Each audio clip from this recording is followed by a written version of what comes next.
Gracias te damos, Señor, por este culto, Señor, desde de lo que se ha hecho hasta ahora, Señor. Gracias por tu bendición, porque estamos predicando, Señor, tu palabra. No somos nada, Señor, delante de ti, Señor, pero tenemos a tu palabra, Señor, y tu palabra es poder, Señor.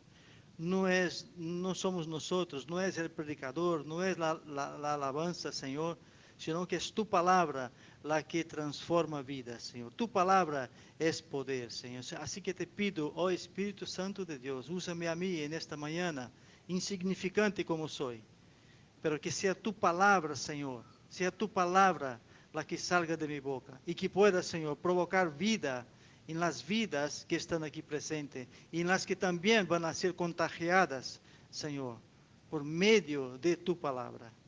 Gracias te doy. Siga con nosotros, oh Dios. En el nombre de Jesús te entregamos este momento, Señor. Amén, Dios. Amén.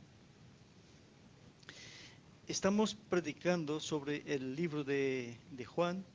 Y seguimos, creo que la quinta predicación en el capítulo 1. Así que es precioso como el Señor hace, ¿no? A veces queremos correr, pero el Señor dice, no, no, no, no, no corras porque aquí tengo mucho tema para hablar. Así que seguimos en el capítulo 1 de Juan a partir del versículo 35. Y Gerson la semana pasada predicó hasta el 34 y nosotros seguimos, ¿no? Y me estaba acordando un poco de lo que decía Gerson sobre Juan, ¿no? Que estaba allí y que quizás, me acordé que quizás estabas arrugadito de estar en el agua, de tanto bautizar y todos los días y centenares de personas venían a él para ser bautizados. Y es interesante porque cuando él empezó la predicación, el versículo hablaba, ¿no? Que Juan estaba allí en el agua. Y justo ahora vamos a empezar una semana después y Juan sigue en el agua. A pesar de que el versículo dice, no, el día siguiente, ¿no? Un día después, pero seguía en el agua. Verdaderamente, si nos ponemos a pensar, estaría arrugadito, ¿no? De tanto estar ahí en el agua y bautizando, ¿no? En el nombre del Señor, ¿no? Así que, sin más, pasamos a la lectura de la palabra. Dice así la palabra del Señor. El siguiente día, otra vez estaba Juan y dos de sus discípulos, y mirando a Jesús que andaba por allí, dijo, He aquí el Cordero de Dios. Le oyeron hablar los dos discípulos y siguieron a Jesús. Y volviéndose Jesús y viendo que le seguían, les dijo, ¿qué buscáis? Y ellos le dijeron, Rabí, que traducido es maestro, ¿dónde moras? Les dijo, venid y ved. Fueron y vieron dónde moraba, y se quedaron con él aquel día, porque era como la hora 10. Andrés, hermano de Simón Pedro, era uno de los dos que habían oído a Juan y habían seguido a Jesús. Este halló primero a su hermano Simón y le dijo, hemos hallado al Mesías, que traducido es el Cristo. Y le trajo a Jesús, y mirándole Jesús dijo, tú eres Simón, hijo de Jonás, tú serás llamado Cefas, que quiere decir Pedro. El siguiente día quiso Jesús ir a Galilea y halló a Felipe y le dijo, sígueme. Y Felipe era de Bethsaida, la ciudad de Andrés y de Pedro. Andrés y Pedro. Felipe halló a Natanael y le dijo, hemos hallado a aquel de quien escribió Moisés en la ley, así como los profetas, a Jesús, el hijo de José de Nazaret. Natanael le dijo, ¿de Nazaret puede salir algo bueno? Le dijo Felipe, ven y ve. Cuando Jesús vio a Natanael que se le acercaba, dijo de él, he aquí un verdadero israelita en quien no hay engaño. Le dijo Natanael, ¿de dónde me conoces? Respondió Jesús y le dijo, antes que Felipe te llamara, como estabas debajo de la higuera, te vi. Respondió Natanael y le dijo, Rabí, tú eres el Hijo de Dios, tú eres el Rey de Israel. Respondió Jesús y le dijo, ¿por qué te dije, te vi debajo de la higuera, crees? Cosas mayores que estas verás. Y le dijo, de cierto os digo, de aquí en adelante veréis el cielo abierto y los ángeles de Dios que suben y descienden sobre el Hijo del Hombre. Amén. Oh, bendición. Gracias al Señor, ¿no? Me imagino aquí, como predicaba Jason la semana pasada, ¿no? Que dice que él decía que Juan estaba bautizando en el agua y que de pronto ve que Jesús venía hacia él, ¿no? Me acuerdo de cómo será que hubiese quedado la expresión de Juan, viniendo que Jesús venía directamente hacia él, ¿no? Sería la expresión del rostro de Juan, tenemos que estar ahí para ver, ¿no? Lo bonito y lo asustado tenía que estar Juan en este momento. Juan estaba viendo que la promesa se estaba cumpliendo. Me imagino que él miraba a Jesús y decía, mira, mira la promesa se está cumpliendo, ese es Cristo, ¿no? Nuestro Salvador ha venido, es verdad, se está cumpliendo. Pero Juan lo que hacía era anunciar esta llegada, ¿no? Juan era esta persona escogida para preparar el camino para Jesús. Y él sigue anunciando a Cristo, sabiendo perfectamente que su ministerio estaba a punto de acabar, porque él vino por algo en concreto, solamente hasta que viniese Cristo. Y a partir de ahí su ministerio dejaba y ahora Cristo empezaba su ministerio. Ahora el Señor Jesús empezaba ya su ministerio. Y es increíble con el versículo que hemos leído, que Juan simplemente dice, he aquí el Cordero. Y ellos ya encienden las antenas y empiezan a seguir al Señor. Ellos entendieron el mensaje.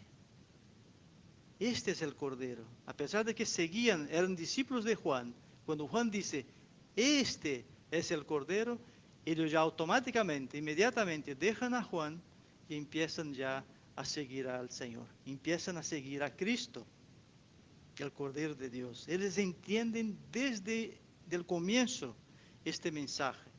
Pero es verdad que ellos tenían también la ley, ellos tenían la palabra de Dios dentro de ellos. Ellos sabían que un día esto iba a pasar, ¿no? Ellos sabían. Y la tan deseada hora había llegado. La promesa se estaba cumpliendo. Aquella promesa que había sido hecha ya en el libro de Isaías, ahora realmente se estaba cumpliendo. Y esos dos discípulos empiezan a seguir. Quizás empiezan a seguir con dudas, que es normal. Cuando uno empieza en la vida cristiana, es normal. Empieza con dudas, empieza con curiosidad. ¿Será que es verdad? ¿Será que debo seguirle? ¿Será que lo que hablan de él? Porque claro, uno cuando llega a Cristo todavía no le conoce del todo. Conoce una partícula muy pequeñita de lo que ha oído hablar de él, de que alguien le contó una historia. Entonces, cuando viene a Cristo, viene así lleno de cosas, ¿no? De dudas. Y quizás esos dos discípulos, pues, estaban ahí con ese tipo de dudas también. Ellos sabían que era el Cristo porque su maestro le había dicho que era Juan, que este era el Cristo, y ellos entonces ahora empiezan a seguir a Cristo. Y es tan interesante esta historia, porque la forma como hace, vamos desglosando para que veáis qué bonito que es, ¿no? Porque el Señor, por más que nosotros tengamos dudas o vamos directamente, tranquilamente con la mente, no tengo dudas, es igual porque el Señor conoce nuestra mente. Él nos conoce a todos, Él sabe nuestra mente, Él sabe exactamente lo que estaba pasando ahora en la mente de esos dos discípulos. Así que es increíble porque ellos empiezan aquí a seguir a Jesús, como hemos leído, empiezan a seguirle. Pero de pronto Jesús da la vuelta, les mira y pregunta, ¿qué buscáis? Si yo me pongo así en la piel de estos dos, lo precioso que tiene que haber sido esto, de que ellos están viendo la promesa siendo cumplida en este momento, ahora empieza a seguir una persona, un hombre de por ahí, y creyendo que él era el Mesías, pero seguramente tenían dudas porque iban ahí como que escondido hasta que Jesús da la vuelta y les pregunta, ¿qué buscáis? ¿Qué buscáis? El Señor ya sabía que estaba siendo seguido. No sé cómo sería este ambiente, si iban ahí en medio de otra gente o cómo era, pero el Señor le da la vuelta y dice, oye, ¿qué es lo que buscáis? ¿Podéis imaginar si eso pasase contigo? Que el Señor da la vuelta y ¿qué es lo que buscas? ¿No? Esta duda que tenía, ¿será que es Él? ¿Será realmente que es Él? Ojalá fuese así, ¿no? Querida iglesia, que las personas nada más oír hablar de Cristo e empiece a seguirle, aunque sea con dudas, aunque sea con dificultades, con miedos, pero cuando escuche hablar de Cristo, empiece a seguir al Señor. Aunque, aunque no tengamos la confianza necesaria, vamos a decir así, en comillas, entre comillas, porque verdaderamente no le conocemos, uno que está empezando, ¿no? Quizás mucha gente, el miedo es por su tradición, por ejemplo, tiene sus tradiciones, su familia, ¿y qué va a pasar conmigo? ¿Qué va a pasar con mis tradiciones? ¿Qué va a pasar con la gente que me conoce? ¿Qué es lo que va a pasar con mi vida de aquí en adelante? Entonces va con esta inseguridad, con este miedo, y como suelo decir yo siempre, con las ideas preconcebidas de quién realmente es Cristo, porque hoy día se distorsionan tanto por ahí la palabra del Señor que muchos piensan, ¿no será que esto es una secta más? ¿Verdad? Hasta que realmente conoce al Señor. Entonces la gente viene con un montón de preconceptos, dudas, detrás del Señor, con deseo, pero con miedo. Tiene ese miedo de seguir al Señor. Así que esos dos discípulos tenían ese primer contacto con el Mesías prometido. Y creo que estaban como niños, porque es interesante, es que tú ves la historia, lo que acabamos de leer, y parecen dos niños. Juan dice, mira, este es el Cordero, ¿no?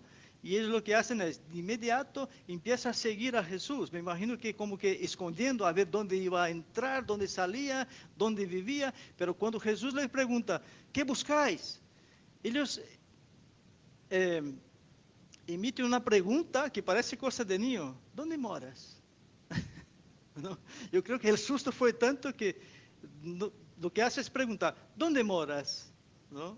¿Será que esta sería la primera pregunta que íbamos a hacer si estuviésemos delante del Señor? ¿No? ¿Dónde moras?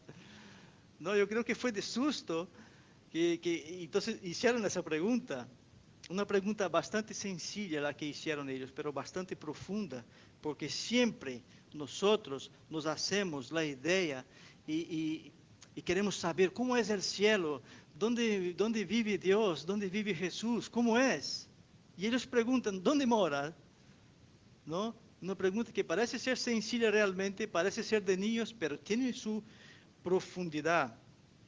De hecho, yo he puesto un solo versículo, hermanos, de Apocalipsis 21, 23, solo para que tengáis una idea de lo que es la pregunta que está haciendo ellos al Señor Jesús. ¿Dónde moras? Y eso que voy a leer es solo un tramo del capítulo 21 de Apocalipsis, para que veáis qué glorioso tiene que ser, ¿no? Mira, dice así, la ciudad no tiene necesidad de sol ni de luna que brillen en ella, porque la gloria de Dios la ilumina y el Cordero es su lumbrera. Oh, glorias al Señor. Capítulo 21, versículo 23. No hablé el versículo, ¿verdad? Perdón. Versículo 23. Ahí tiene todo como era, como la visión que ha tenido Juan de lo que es el cielo, la nueva tierra. Y solo he citado un versículo. La ciudad no tiene necesidad de sol ni de luna que brillen en ella, porque la gloria de Dios la ilumina y el Cordero es su lumbrera. Oh, glorias al Señor. Essa pregunta que parecia ser tão sencilla va muito mais allá. E Jesus disse: venid e ved. O Senhor está chamando. Venid e ved, contesta o Senhor. E com o Senhor não há secretismo, não há mentiras e não há enganos. Ele disse: venid e ved. ¿Queres saber o que há no cielo? ven, acércate al Señor, acércate a su palabra y nosotros vamos a saber qué es lo que hay, qué es lo que nos espera en el futuro. El Señor nos está diciendo, ven y ve. Él llama y llama no solo a esos discípulos, te está llamando a ti también. Ven y ve.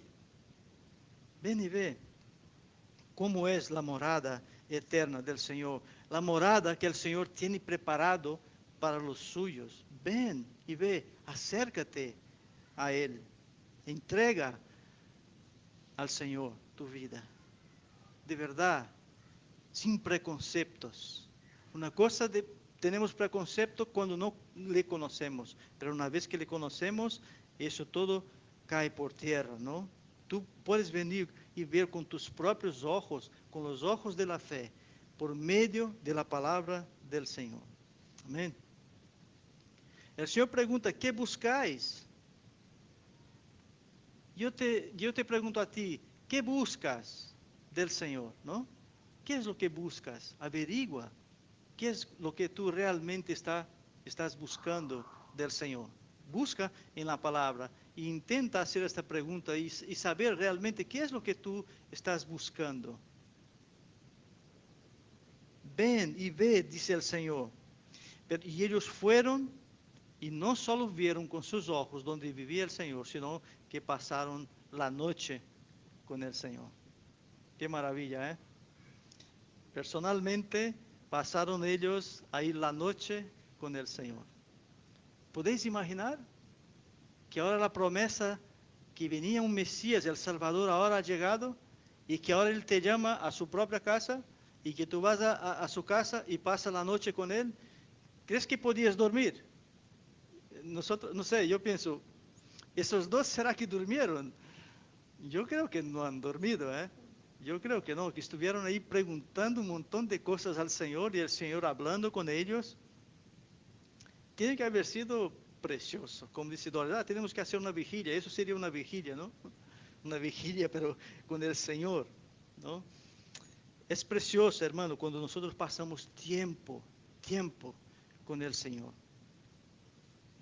Cuando llegue el día en que vayamos a la presencia de Dios, sabiendo que vamos a estar allí eternamente, ¿podéis imaginar cuántas preguntas vamos a hacer también al Señor? ¿Podéis imaginar en eso las dudas que tenemos que ahora nosotros podemos preguntar directamente? Pero sabes, yo estudiando ese texto y pensaba que quizás nosotros pensamos que vamos a hacer muchas preguntas al Señor y quizás no. Quizás no.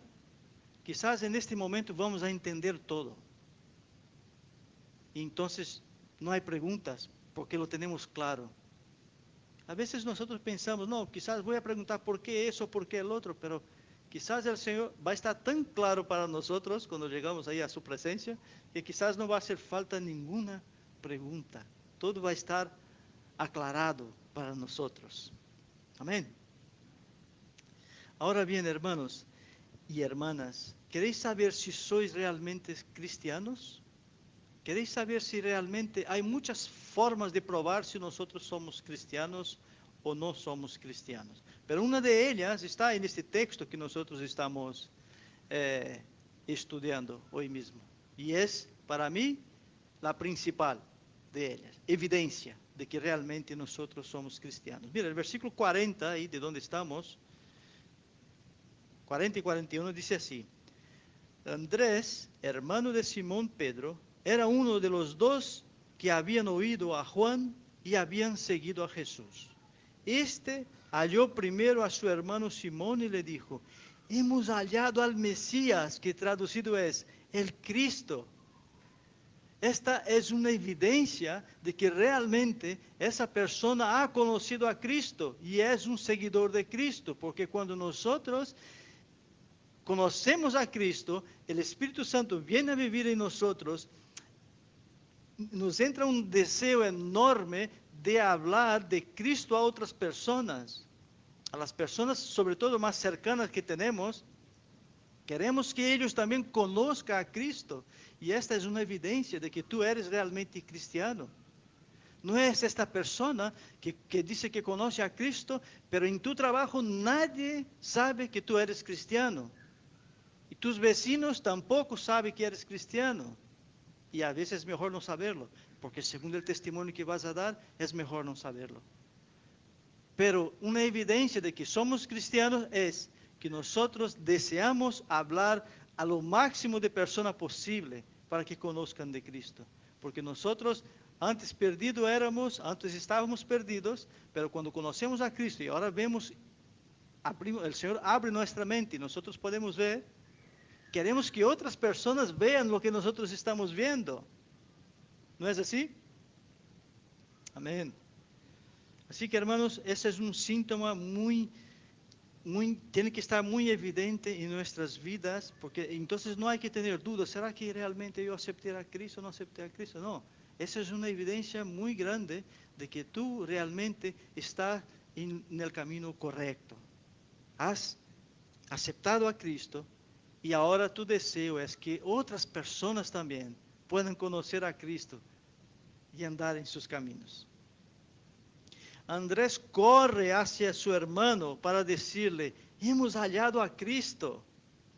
Y eso demuestra que Andrés realmente creía en lo que él ya esperaba, en la promesa. Él creía que ahora se estaba cumpliendo y corre a hablar con su hermano también, para decir que la promesa se estaba cumpliendo. Y a veces pensamos que nuestro encuentro con el Señor está lejísimo, ¿no es así? A veces pensamos, pero el encuentro con el Señor está lejísimo, yo puedo vivir. No, hermano, nosotros no sabemos, hemos hablado aquí creo que el domingo pasado o el anterior, no sabemos el día que vamos a partir de aquí. No sabe, aquí nadie sabe el día que vamos a partir de aquí. Así que nuestra vida tiene que estar en la presencia del Señor todos los días y buscar hacer las cosas del Señor todos los días, intentar hablar del Señor a otras personas todos los días, todos los días. En cualquier momento podemos partir, ¿no? Para la eternidad. ¿Estás preparado para partir para la eternidad? ¿Estás preparado realmente para tener este encuentro con el Señor? ¿Estás tranquilo de que cuando llegues delante del Señor, el Señor puede decir, bien, buen siervo y fiel? ¿Estás tranquilo en esto? El versículo 42 dice, y le trajo a Jesús, y mirando Jesús dijo, tú eres Simón, hijo de Jonás, tú serás llamado Cefas, que quiere decir Pedro. Aquí hay un cambio, aquí hay una transformación en la vida de Pedro, ¿no? Dice que Pedro no era tan esforzado, tan palante como es. Era más tímido, pero el Señor le transforma, le cambia su nombre, porque nosotros, hermanos, siempre, esta es otra evidencia, cuando nos acercamos al Señor, hay que haber un cambio, porque el Señor cambia nuestra forma de pensar, cambia nuestra forma de actuar, nuestra forma de vivir, el Señor cambia.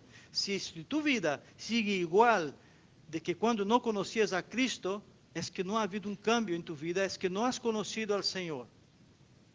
Es así, es que no has conocido al Señor, porque cuando tú conoces al Señor, hay un cambio en tu vida, hay un cambio de pensamiento, de actitud. Y eso no depende de ti. El mismo Señor va a producir esos cambios en tu vida. Pero claro, si tú realmente estás en Él. Si el Señor no está produciendo esos cambios en tu vida, es porque tú no estás con Él.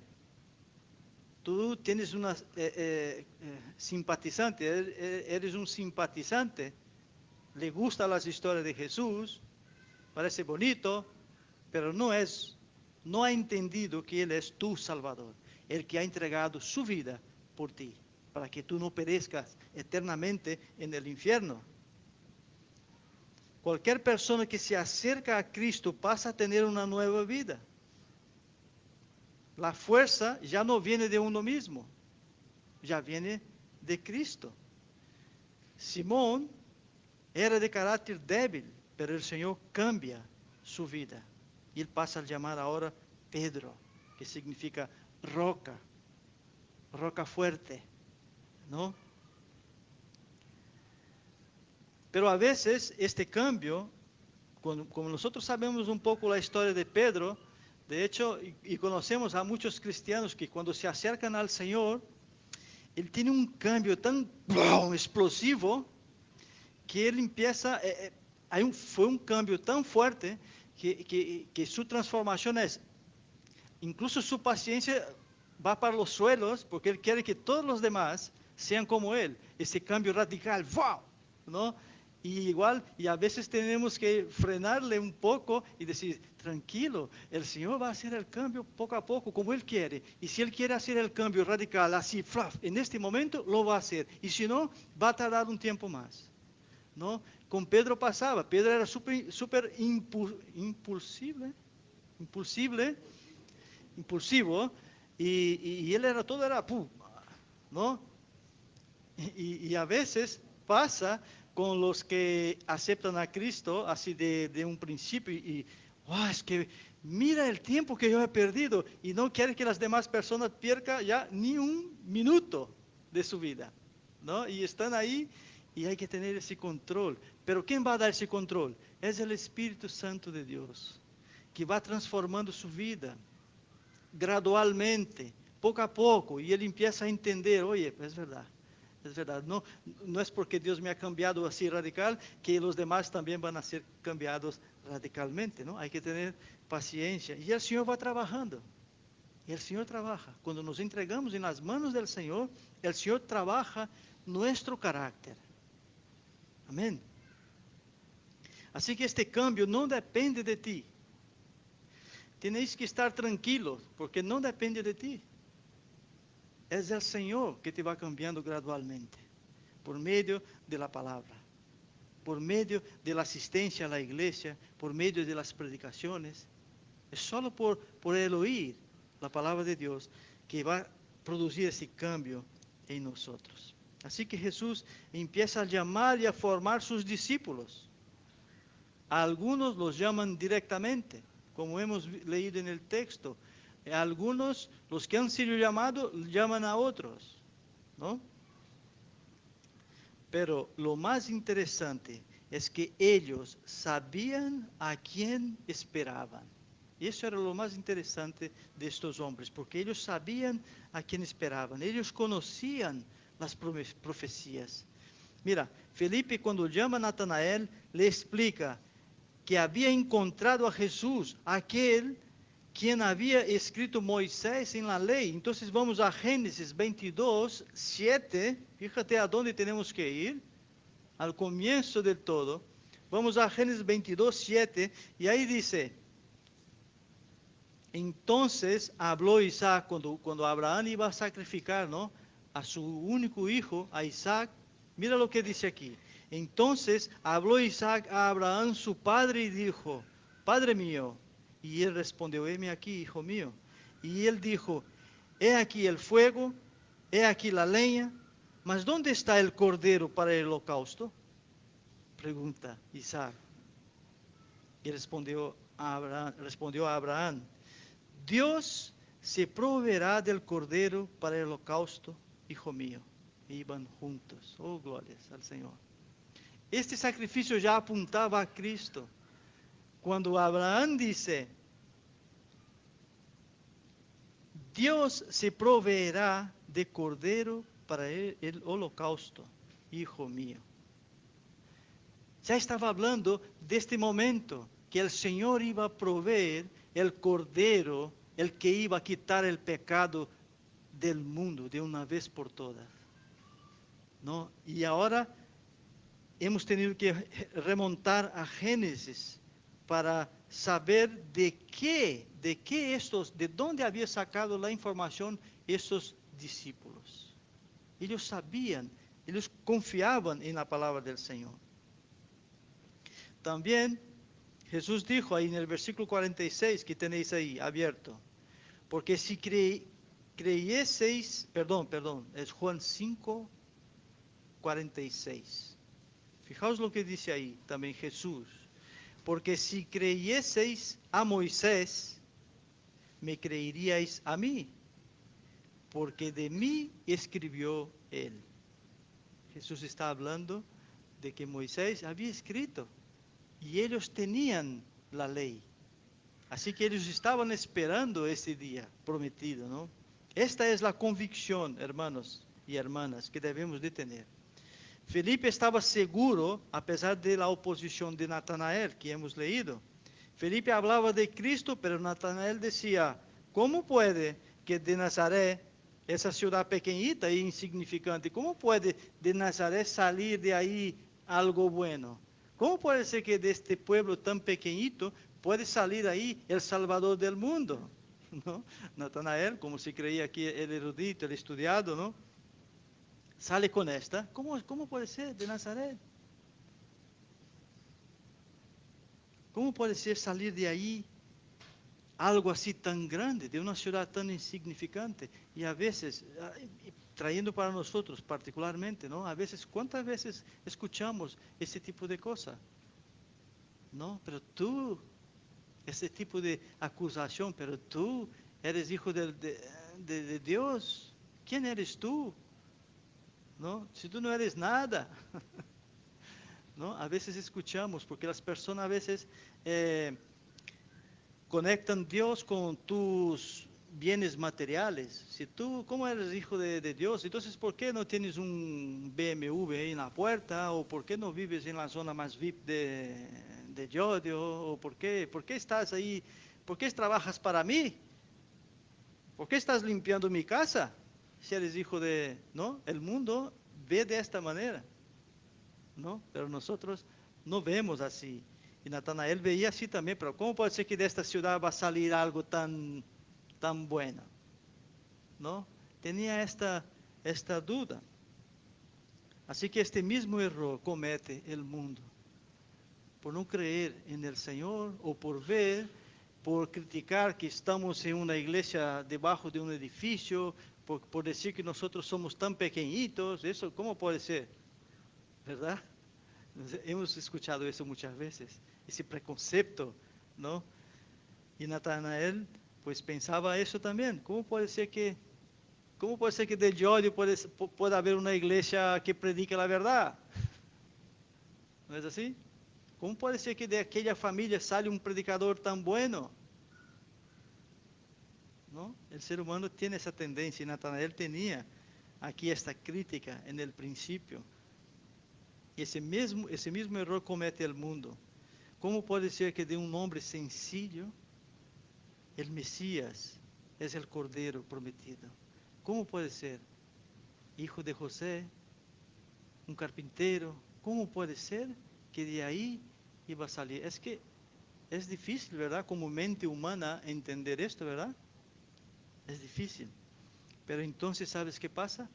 Cuando nosotros tenemos contacto con el Señor, todo eso cambia. Natanael pasa, entonces tiene un encuentro con el Señor y su vida es cambiada, su vida cambia.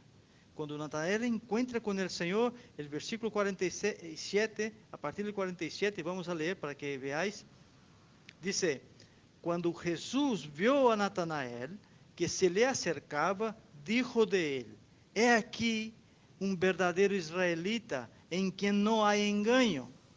Le dijo Natanael, ¿de dónde me conoces? Respondió Jesús y le dijo, antes que Felipe te llamara, cuando estabas debajo de la higuera, te vi. Respondió Natanael y le dijo, Rabí, tú eres el Hijo de Dios, tú eres el Rey de Israel. Ahora porque él ve, ahora cree, porque Jesús ha dicho, mira, antes de que te llamara, te había visto, mira dónde estabas y lo que estabas haciendo. Entonces ahora cree en el Señor Jesús. Natanael estaba ahora conociendo a Jesús, el que antes él mismo se expresó con incredulidad, ahora no solo reconoce a Jesús, sino que conoce al Señor, sino que dice, sí, tú eres rabí, que quiere decir maestro, le reconoce. Con su propia boca, Natanael ahora confiesa que él es hijo de Dios. ¿Ves la diferencia? Natanael conocía también lo mismo que conocía Andrés, lo mismo. Quizás Natanael, por lo que él había estudiado de la ley, se creía que era algo, pero cuando conoce a Jesús, todo esto cae por tierra. Y él entiende que él no es nada, que es verdad que ahora ha llegado el Cordero de Dios, el Salvador de nuestras vidas. Y el versículo 51, el que estamos, ya estamos casi terminando, dice así: y le dijo, de cierto os digo, de aquí en adelante veréis el cielo abierto y a los ángeles de Dios que suben y descienden sobre el Hijo del Hombre. Jesús le dice a él, a Natanael. Ahora tenemos a Cristo, nuestro mediador, que nos ha dado libre acceso al Padre. El Señor es el que nos ha dado ese acceso al Padre. Solo por medio de Cristo podemos llegar a Dios. No hay otra manera. Y Él ha venido y ha cumplido con lo que tenía que cumplir. Solamente por medio de Jesús podíamos tener acceso al Padre. Él es el único camino que nos va a llevar a esta morada eterna. Pero en este pasaje, Jesucristo empieza a formar su equipo. Este pasaje es interesante, que ele habla ahí, y hemos visto empezó con 4 discípulos. Y creéis que, ¿cuántos discípulos realmente eran? 12, ¿verdad? ¿Y se quedaron en los 12? No, no se quedaron en los 12. Vamos a seguir, ¿no? Aquí solo eran 4.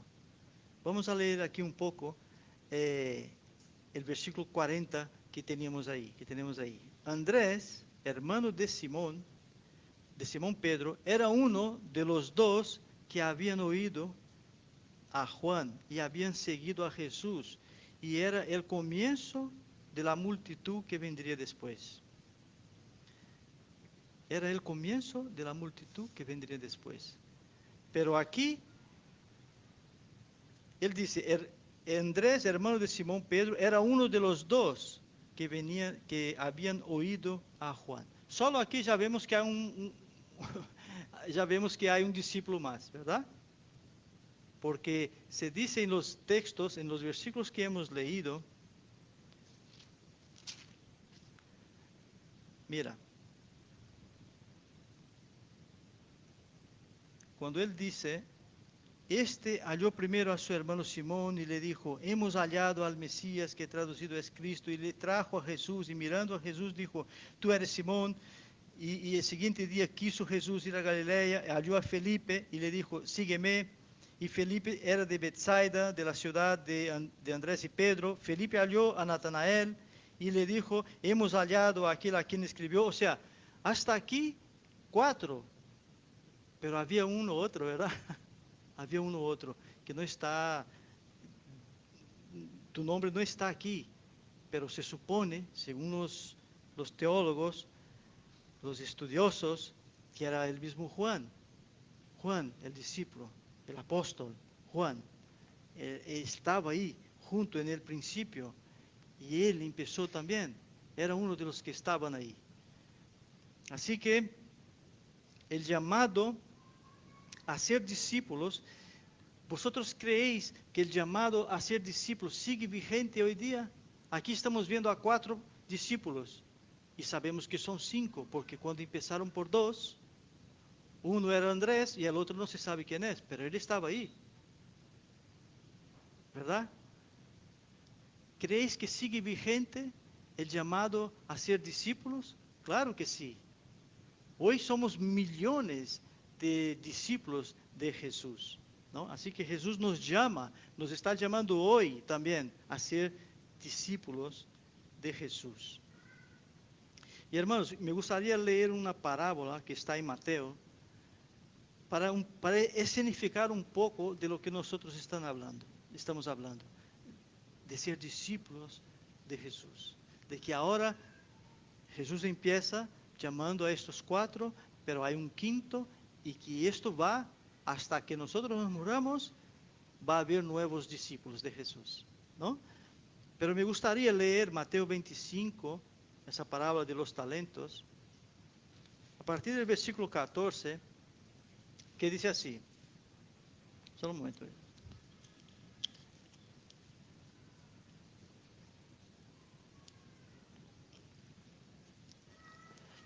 25:14 dice así. Porque yo sé que es una parábola un poco larga, pero el significado solo para que sepamos de lo que estamos hablando. Porque el reino de los cielos es como un hombre que yéndose lejos llamó a sus siervos y les entregó sus bienes. A uno dio 5 talentos y a otro 2 y a otro 1 y a cada uno conforme a su capacidad. Y luego se fue lejos. Y el que había recibido 5 talentos fue, negoció con ellos y ganó otros 5 talentos. Asimismo, el que había recibido 2 ganó también otros 2. Pero el que había recibido 1 fue y cavó en la tierra y escondió el dinero de su señor. Después de mucho tiempo, vino el señor de aquellos siervos y arregló cuentas con ellos. Y llegando el que había recibido 5 talentos, trajo otros 5 talentos, diciendo: Señor, 5 talentos me entregaste, aquí tiene, he ganado otros 5 talentos sobre ellos. Y su señor le dijo: bien, buen siervo y fiel, sobre poco has sido fiel, sobre mucho te pondré. Entra en el gozo de tu señor. Llegando también el que había recibido 2 talentos, dijo: Señor, dos talentos me entregaste. Aquí tienes, he ganado otros 2 talentos sobre ellos. Su señor le dijo: bien, buen siervo y fiel, sobre poco has sido fiel, sobre mucho te pondré. Entra en el gozo de tu señor. Lo demás ya sabemos, ¿verdad? Vamos a hablar hasta aquí. ¿Qué estás haciendo tú para el Señor en este momento? El Señor, tú eres un discípulo del Señor. Y cuando nosotros somos discípulos del Señor, Él pone personas a nuestro lado para que hablemos del Señor a estas personas, para que estas personas puedan conocer a Cristo. ¿Será que cuando el Señor venga y dice: mira, Marcos, ahora vamos a prestar cuentas, te he dejado ahí 10 familias para que hablases del Señor a estas 10 familias? Y estas 10 pues tienen que producir otras tantas. O sea, fíjate la cantidad que tiene que ser hasta que cuando venga el Señor. ¿Podéis imaginar en esto? Que cuando el Señor venga a pedir cuentas, ¿qué es lo que hemos hecho con esta joya que es la salvación que el Señor ha dado para nosotros? Ha entregado su vida en la cruz para que tú tuvieses vida, para que tú no fueses a arder en el fuego del infierno. Ha entregado su vida. ¿Qué has hecho tú con tan preciosa salvación? ¿Qué has hecho? ¿Os dais cuenta de la seriedad? Un día vamos a prestar cuentas con el Señor, ¿no? De nuestros hechos. Y como hemos dicho, cuando uno tiene un encuentro con el Señor, nuestra vida cambia. Cuando el Señor entra a vivir en nosotros, hay un cambio. Y nosotros deseamos ahora hablar a demás personas también, a las demás personas. Queremos que otras personas conozcan al Señor. Y con eso no estamos haciendo en vano la muerte del Señor en la cruz, por ti y por mí. Amén, hermanos.